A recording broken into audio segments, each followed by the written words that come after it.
You look very patriotic, they'll look great for Memorial Day. You can keep them up to the 4th of July. All right, our next speaker we're going to bring up, and Scott, if I get the overhead turned on, we're ready to send that signal, is Craig Huey. You might have read about him in our program, and he is bringing the sizzle to the Tea Party tonight. So let me get your mic turned on.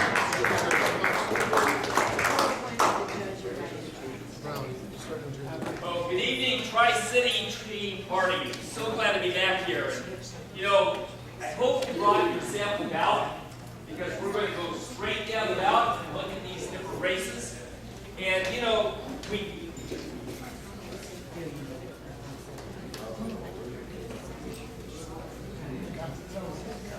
does that sound better? All right. Well, listen, we're going to go over a lot of material. And I've been giving these talks about the election to about, I don't know, 10. I don't like these. This is not going to work. Did you need this one? Oh, super. All right. I'm free. Okay. So listen, I've gone to about 10, 12 churches already.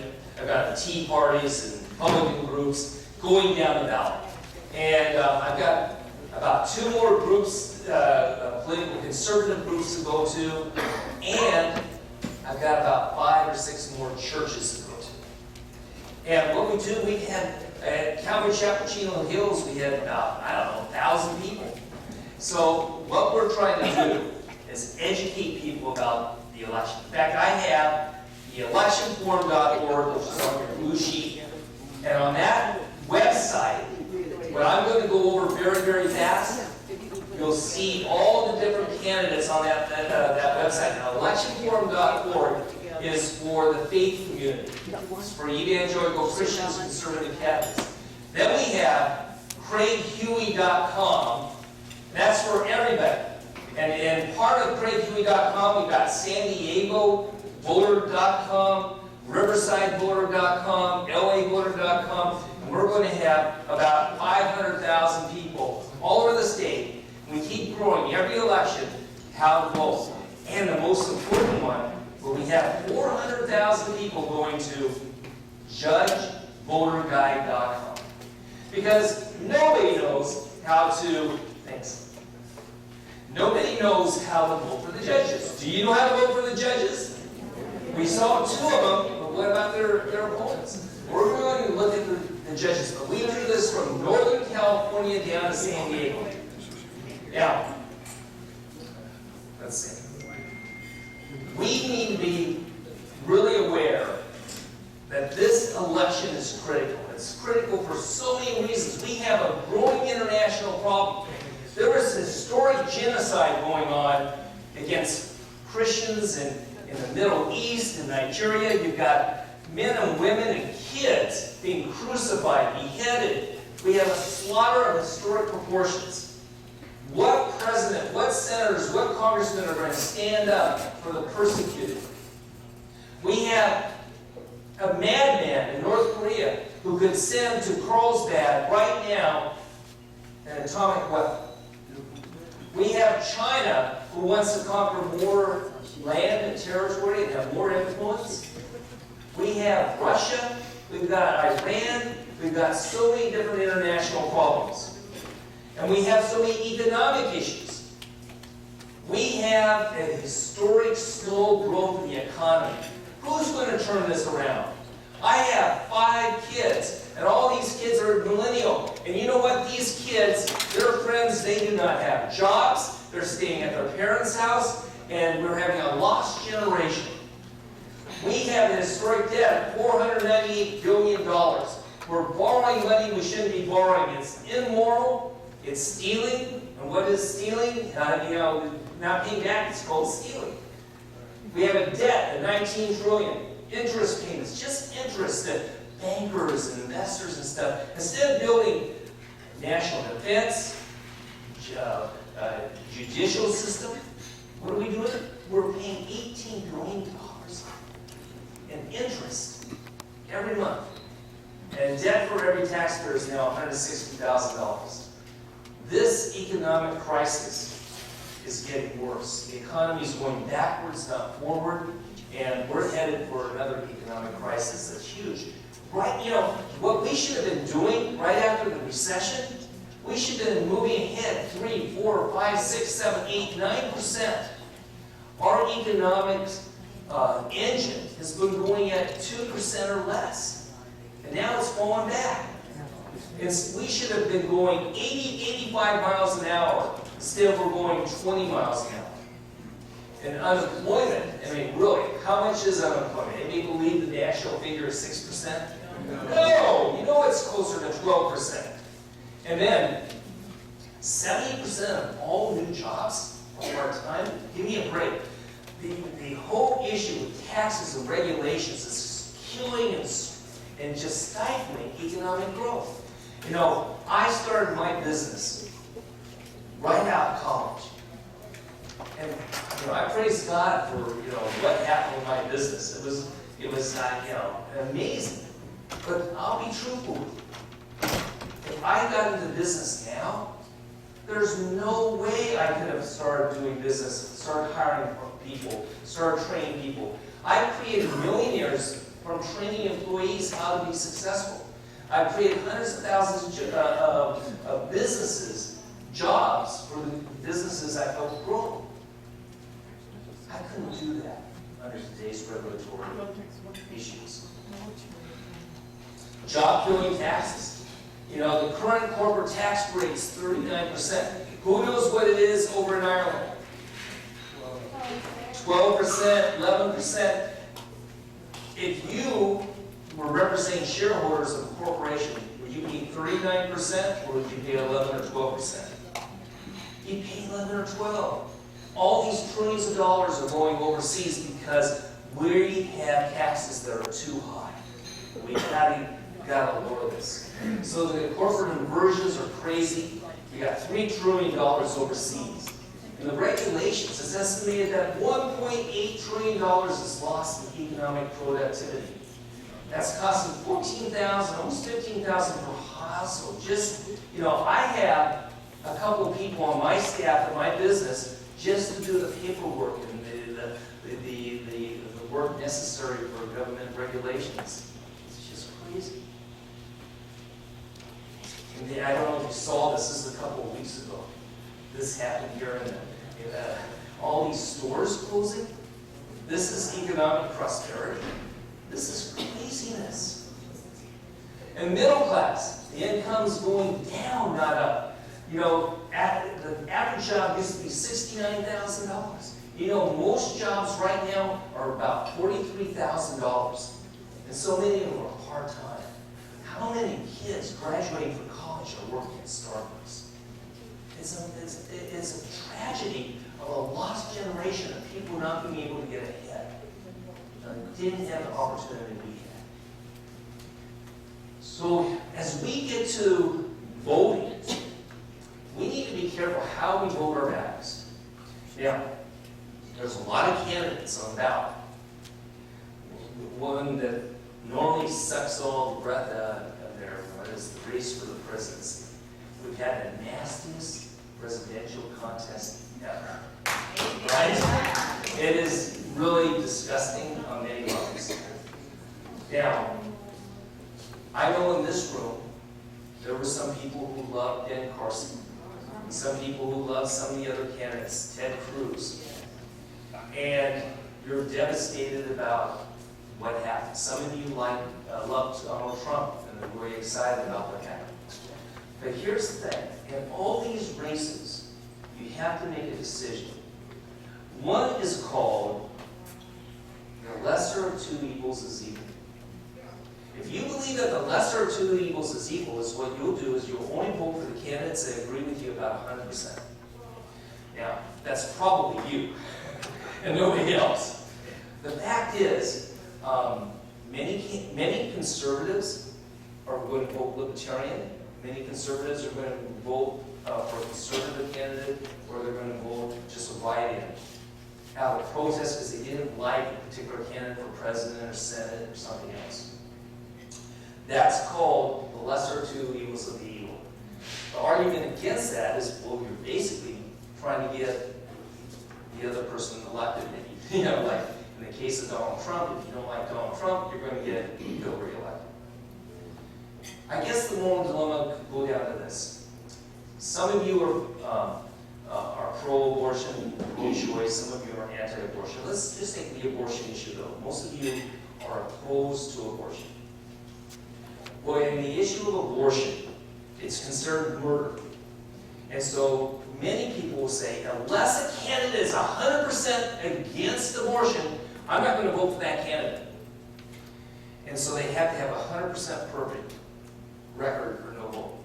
Now, what if there was a candidate that believed in abortion up to the last several months, but was opposed to partial birth abortion? And then you had another candidate that believed in abortion under any case. Well, the candidate, the lesser of two evils would say, I'm not going to vote for either. The one with the strategically limiting evil one would say, I'm going to vote for the candidate that is against partial birth abortion because I want to save some babies. And I want to promote some adoption. And I want to be able to promote life. Does that make sense? Any of you guys ever heard of a lady named Corrie ten Boom? Take a look at Corrie ten Boom's books or movie. They're really awesome. So this is a lady that hid Jews against the Nazis. And they hid them in secret places in her house in, I think it was the Netherlands. And one day, they knocked on the door. And they said, are you hiding Jews? Now, lesser of two evils would say, yes, I am. But she looked at it from her Christian worldview. I have to do the higher moral good. The higher moral good is to save lives. Because if I say yes, they'll kill the Jews I'm hiding, my family too. Instead, she said no. Because that was a higher moral good. And she was strategically limiting evil. And that's the dilemma many people have in this race. Now, as we get into this race, let me give you a warning. You're going to get many emails, many banner ads, you're going to get many direct mail pieces that are called slate mailers. These are slate mailers. A slate mailing is the most deceptive marketing ever. Do not ever believe a slate mailing. You may get this, and it says, Tax Committee to Save America, Dobson's Committee for Moral Values, Republicans to cut taxes. It may say Tea Party Tea Party for a better America. But what they are, they're either two things. They're put out by the opposition to undermine the other candidate's vote, or they're put out by a private company just to make money. If you take a look at this one, this is from the National Tax Limitation Committee, and it's talking about Thomas Dale Carl. We'll talk about Tom in a short bit. He's a conservative Republican running for U.S. Senate.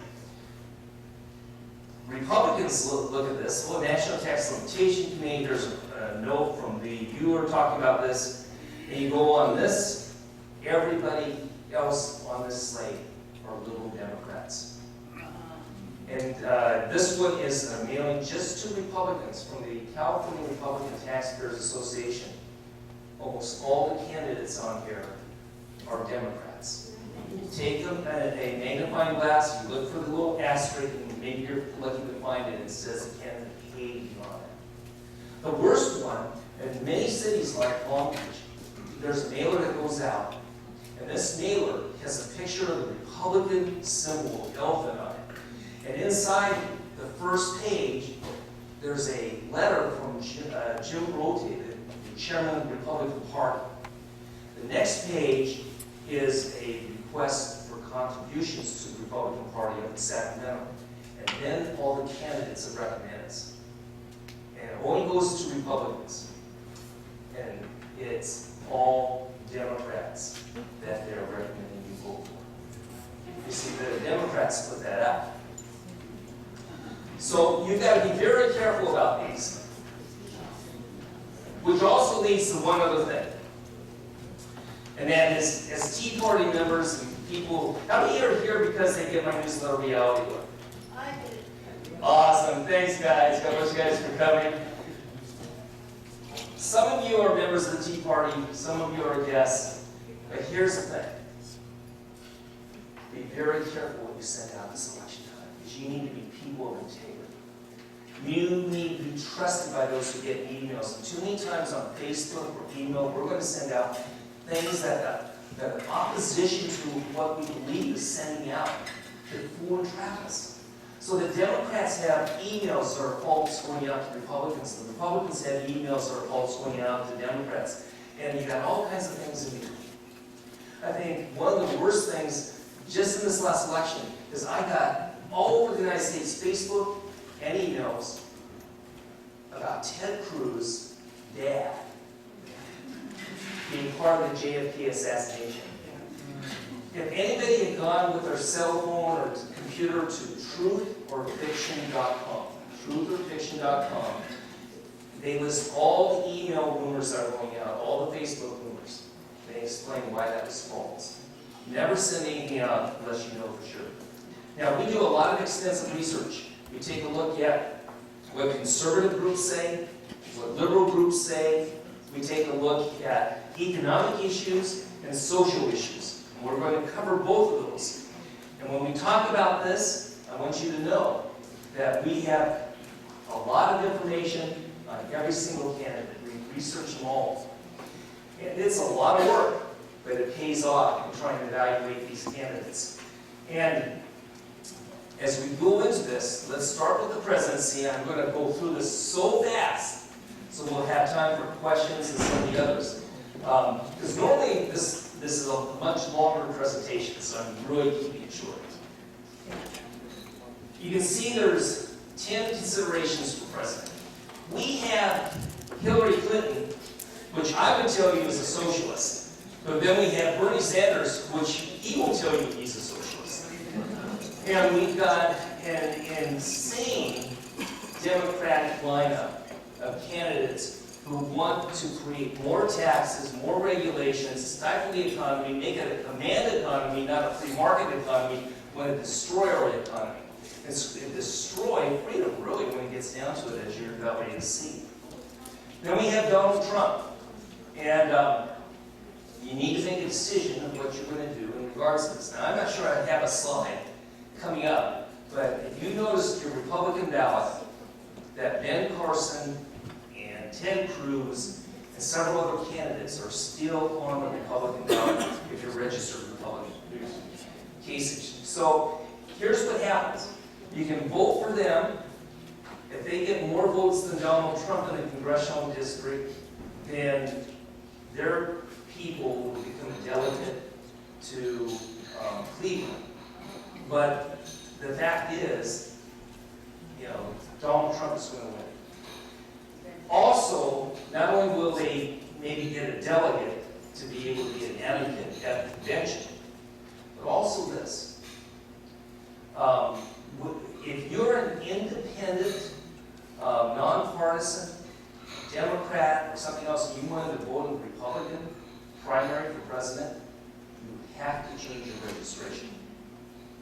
Now, if you're a nonpartisan, independent, peace and freedom, libertarian, if you want to ask for a Democratic ballot, you can. Okay? Now, the candidates have a variety of different positions. Many social conservatives are very concerned in the economics about Donald Trump. But he's got Jerry Falwell, Robert Jeffers. Bernie has mainly New Age and liberal Christians. Hillary Clinton has liberal Protestants, black evangelical churches, and liberal Catholics. Now, already, Hillary has spent $189 million, Bernie $168, and Donald Trump $48. And look at here in California. This is the latest poll. 48% are Hillary, 39% are Bernie, and then there's Donald Trump. So anybody know the results yet from Kentucky? We should be getting it. If Hillary loses Kentucky, whew, how embarrassing that would be. Too close to call right now? If there's one reason not to vote, I mean, I really like when we look at Libertarian candidates. I'm going to be talking about it on newsletter. But if there's one reason not to vote for a third party, if there's one reason to vote for Trump or whoever the Democrat nominee is, it's the Supreme Court. So you can see the ages of these court judges. The fact is that whoever is president of the United States is going to appoint 2, maybe 3 Supreme Court judges. Those will be on the bench for 30 years because they're going to be probably in their 40s who are nominated, and they will transform America for generations. We had, with Judge Scalia, the ability sometimes to be more of a conservative court. Partial birth abortion I talked about, it became a states' rights issue that we could stop partial birth abortion because of the Supreme Court. Gun rights was a huge issue because of the Supreme Court. For all the bad issues it did some really good ones. But if you get 2 judicial activists, America will accelerate its downward movement. Clinton says that you will only have a litmus test, that candidate for Supreme Court is a bona fide liberal on abortion, on all the different left-wing issues, same thing with Sanders. Trump, mixed record. The 2 judges he said he might appoint are conservative judges. He doesn't say he'll have a litmus test except for one thing. He says he will only appoint a Supreme Court justice who is pro-life. And he won't have any other litmus test than that. Protecting religious liberty. Protecting churches and charities and Christian-owned businesses. Well, sorry. Protecting Christian employees, protecting women and children from transgender bathrooms, protect church tax exemptions, and religious liberty restoration acts. We have Clinton at 10%, Sanders at 5%, Trump at 65%. Let's go back to this. Right now, in the area of religious liberty, there has never been an assault on religious liberty as there is today. America was founded on the idea that people can worship as they please, protected by the First Amendment rights. And right now, whether you're a Christian or not, whether you're evangelical or not, what's happening is that there's people being persecuted because they have a belief in the Bible.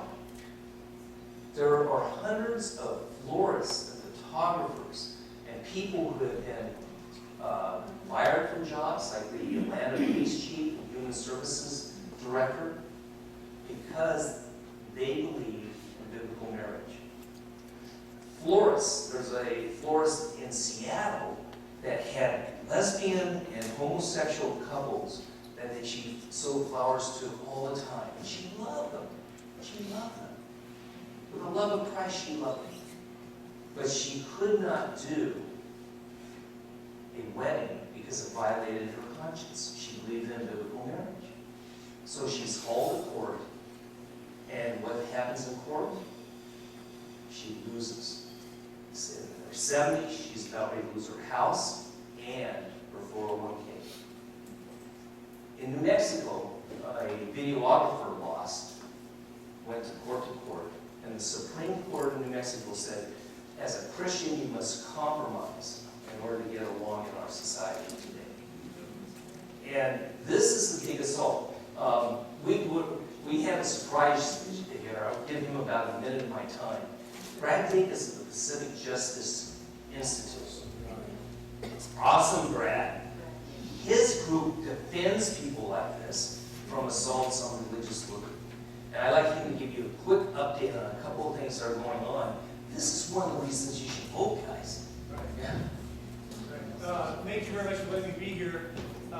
Right now, as we speak, we have a pending bakery in another state that has the same kind of conflict, the same kind of challenge that we're waiting for a case to be brought against them. And what's really serious is the fact that we're seeing religious institutions under attack in a serious way just a couple of years ago, became just a few votes short for a new law that was going to take away the state tax exempt status from every nonprofit youth organization, including Young Life, Youth for Christ, the Waters, unless they're willing to hire people that were violating their sincerely held religious beliefs in terms of their lifestyles. Okay? And then, in addition to that, we right now have pending, as I speak, a law that will prevent college students from receiving Cal grants if they go to a Christian college like Biola or Cal Baptist or North or the other one, Loma, etc. And if that becomes law, then we're going to be challenging that in court as a constitution. Bottom line is, serious challenges that I've never seen before, ever dreamed of, and that's why I'm very grateful to all of you for being here and getting involved. And Craig Huey is one of my heroes, so thank you for supporting what he's doing too.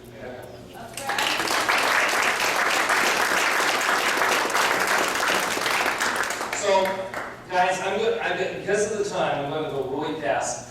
I want to send you something from Brad about tax on First Amendment rights. I'm going to send you a video that you can send to your friends on Facebook and email about slate mailings and some updates on these election results that we're still working on some of the ratings. I'm going to send you an updates on those. So if you want to get those, and also I'm going to send you a video on that conception of life, where there was this burst of light in the conception of life. You guys heard about that? That's so amazing. What did the Bible say in Genesis? What was the first thing that God did? Let there be light. That there was light at the beginning of creation. And what about life? When this life begins? Conception. There's light. I'm going to show you that video. Anyway, sign up. I'll send you some of those goodies. So, Obamacare should have paid for abortion. Across the board, Hillary and Bernie say yes. Donald Trump says no. Life begins at conception. Hillary, Bernie, no. Donald Trump, maybe. Taxpayers' dollars for Planned Parenthood. Hillary, yes. Bernie, yes. Trump's a little troubled there because he says maybe federal funding for Planned Parenthood if they stop abortion. Partial birth abortion, Hillary, yes. Bernie, yes. Donald Trump, no. This is partial birth abortion. They take the baby partially out of the womb, suck out the brain. Otherwise, if they took the baby completely out, it would be infanticide. What about, some of you support Israel. Hillary Clinton, 48% support for Israel. Bernie Sanders, 12%. His pro-Palestinian positions are unbelievable. And then Donald Trump, 70%. Military destruction of ISIS, Hillary 48%, Bernie 5%, Donald Trump 100%. Allow Muslim refugees in the U.S. without vetting, Hillary yes, Bernie yes, Trump no. And Obamacare, keep and improve Obamacare for Hillary. Bernie Sanders wants a complete socialist system. Donald Trump, repeal it and have a safety net. I don't have time to go over all these. I'll just go over the ones that you probably aren't aware of. The fairness doctrine is the one that says conservative and Christian radio. If they talk about something like marriage or abortion, they have the person who's doing the program. So let's say Sean Hannity or David Jeremiah, they have to pay for somebody from Planned Parenthood to give a half-hour rebuttal to what they said. And that's what the liberals have tried to do to destroy these radio programs. Hillary yes, Bernie yes, Donald Trump has made a position. You can see on these different issues where they stand. I'll send you on that, you sign up on that sheet, I'll send you these slides so you have them. This is where the left-right spectrum. So, you hear people talk about left and right. What does it mean? You know, the left says, oh, the right-wing Nazis. No, Nazis are the National Socialist Party, right? So, here is the left. Total government control, socialism, communism. We got Bernie, then we have Hillary, we have Donald Trump, and then we have Ted Cruz. Political spectrum on social issues. Liberal secular worldview, Bernie, Hillary, Donald. Positions on Israel, pro-Palestinian, Bernie, Hillary, Donald. Now, on the candidate ratings, we have Clinton for bigger government at 86%, Bernie at 96%, Trump at 38%. And in polling, Trump is about even. Now, Democrats, the worst Democrat ever. And I'm going to speak fast because I only have 5 minutes. I don't know what happens if I take 6. So here's what happens. Kamala Harris is running to be president of the United States. She could also be appointed as a Supreme Court judge. She's the most radical progressive you can imagine. And she will probably win. There'll be the top 2 candidates. So it's between Harris and Sanchez. And there is 2 Republicans. Now there's lots of Republicans. Some very, very good on the positions. They have no organization, no money, no chance of being elected. So Tom Carl is usually the conservative favorite over more moderate stuff. Proposition 50. Proposition 50 is probably the weirdest proposition ever. And on my website, all these things I've got, the ratings, all the things that you're seeing here are on the website, going so fast. But here's the thing. We have one of the most corrupt state legislatures in the nation. About 12 or 13 of them, the FBI have caught stealing and bribery and all kinds of stuff, going into jail. But it takes years to go through the court process. Well, what this says, Constitution Amendment would allow 2/3 of the state legislators to suspend lawmakers and strip them of their pay and benefits while forced out. They're saying it's not right until they're found guilty. They haven't stopped being a legislator, and maybe they'll suspend their pay.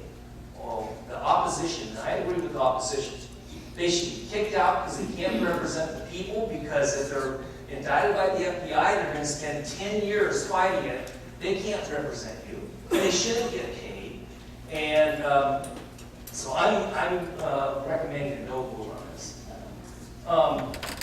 All the information on these candidates are on the website. So you have Daryl. Then on the judicial elections. So you heard from Paul. Paul Ware, he has a judicial index of 8. So let me explain. We have 2 ratings. Strict constructionist, conservative judge. Judicial activist, liberal judge. One who believes in legislating from the bench is a judicial activist. One who believes in interpreting the law is a strict constructionist. Whether you believe in gay marriage or not, the court, when they said that gay marriage is the law of the land, that's legislating from the bench and opposing it instead of the state legislature and people voting for it. Paul Ware, he has a strict constructionist rating of 8 and a high qualification rating of 7. And his opponent, James Maying, he has 1 of 5. So he's more of a judicial activist. James is 62. He's president of he's the Superior Court judge. So the fact that James is running against him, or Paul is running against him, is pretty good. He has a Apple rating of 6.9. No instances of professional misconduct. He was a personal injury attorney. He's a Democrat. He was appointed by Jerry Brown in 2015. He's endorsed by the San Diego Democratic Party, and he is a judicial activist. Paul, he's in the Department of Justice. He has contributed to the Republican Party in San Diego twice. I will call him a strict constructionist. He admires Justice Scalia. He wants to eliminate lifetime appointments to the federal bench. He wants to stand for religious liberty. And he considers himself a strict constructionist. And the basis for American law is the Bible. He says, and he goes on to explain what he means by that. He says the Constitution is not living God. Then, for Carrie and Carla. Now, Carla, I would take issue with on a lot of issues, and she's so brave for coming here. So, with Carrie, you can see she has a 4 and Carla has a 4. Carrie has an activist rating of 1. Carla has a 2. Qualifications, Carrie an 8. Carla has 7. Kerry is a Superior Court judge. He is supported by a number of different crime groups. He's a Democrat. He's endorsed by the San Diego County Democratic Party. He is appointed by Jerry Brown. He's endorsed by Assemblywoman Tony Atkins, U.S. Congressman Juan Vargas. And then Carla, she lives in Carlsbad. She ran in 2014, got 42% of the vote. She's Assistant U.S. Attorney. She has a 9.2 by Yavo, no instances of professional misconduct. And in 2015, she contributed to the Republican Party of San Diego. She is on the board of directors of the Tom Coleman Law Association, Gay, Lesbian, and Bisexual Law Association that has attacked religious liberty. So those are the candidates. Well, I had 2 minutes. I can't believe I had 2 minutes. I went through all that. This is the shorthand version of this talk. If you want to see the expanded version, come to one of the upcoming talks I have at these churches, and it's on our website. And I'm sorry I had to talk so fast and go so quick. All right. Thank you, Craig, for that. And, you know, it's very, very odd that we would have the judges forum and then feedback and then the opportunity to see some inside information. And so, just to be fair, Carla asked for a quick moment because she wanted to address one issue real quickly. First of all, Mr. Huey, apparently you didn't do your research because Carrie is not a he, Carrie is a she. So, second of all, I am not on the board of Tom Coleman. I'm very proud of the fact that I ran in 2014. I've never been an activist. I've never been political. I've served in the Army. I served in the National Guard, and I served as an Assistant United States Attorney. When I campaigned in 2014, I learned firsthand. I met many people. I met some, I believe Gina Reese may still be here, at Happy Hour Politics, and I learned that as a veteran and as a prosecutor, that my values align with the Republican Party. And I hope that my record and my service for this country and my service in protecting our borders, and I ask you to do your research and Google me and Google my achievements. Next week, I'm getting one of the highest awards I can get as a federal prosecutor. I'm getting the Director's Award for Superior Performance by an Assistant United States Attorney. I'm being flown out to Washington to receive that award. And that's for the work I've done here, protecting our border and protecting all the people of San Diego County. And I'd be so honored if you use your common sense and your own original research and vote for me and tell your friends and family to vote for me. Thank you. All right, so Just one thing. Carla, what I'd like to do is call you tomorrow and ask you the questions that are on the questionnaire. Tonight, email like every other answer. thank you. We'll get that straight there. So, luckily, Carla's still around. If you have any questions, you can ask her after the meeting. So we got a couple of minutes here to wrap up with some things. If you'll take out your sheet, some of you have a blue one, some of you have a white one. I just want to quickly go over that back page just to let you know some news you can use. Coming up on Saturday, the 21st, over in Ramona, they're having the Ramona Tea party there.